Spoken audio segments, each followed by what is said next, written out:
Now to a touching surprise for the wife of a soldier who was returning from Afghanistan. Chief Warrant Officer Scott Hinson was away for his 20th wedding anniversary. So on his flight back home, he gave 19 roses to his fellow passengers to hand to his wife as they got off the plane. Scott soon followed with the 20th rose, and then the tears started coming. He's with us now along with his wife, Kristi. Good morning to both of you.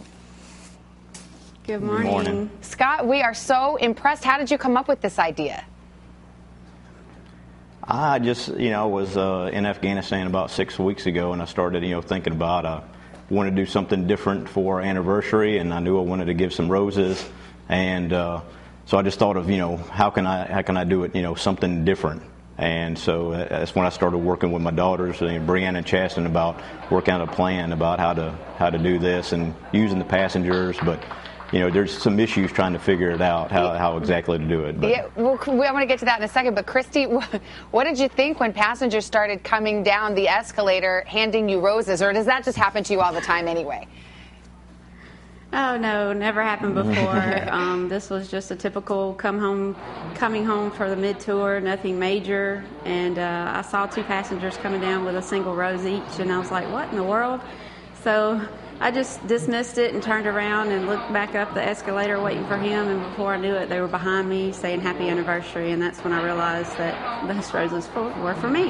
Scott, it's a perfect plan. You had the USO in Atlanta really help you out here getting the flowers. You coordinated the passengers, and then did some of them kind of stop and get a coffee, or was there a little bit of problem in execution?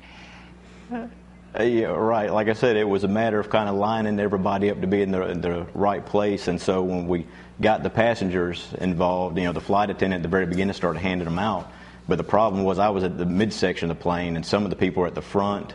And so, of course, people kind of meander through the airport, stop, get coffee, and kind of take a break. And so as we were walking through and kind of noticed that some of these passengers were stopping, some of the other ones picked it up and saw them and said, let me take this rose on, and so they were very helpful. Well, the bar is set high for anniversary 21. Scott and Kristi Hinson, thank you so much. Happy anniversary to you, and sir, thank you for your service as well.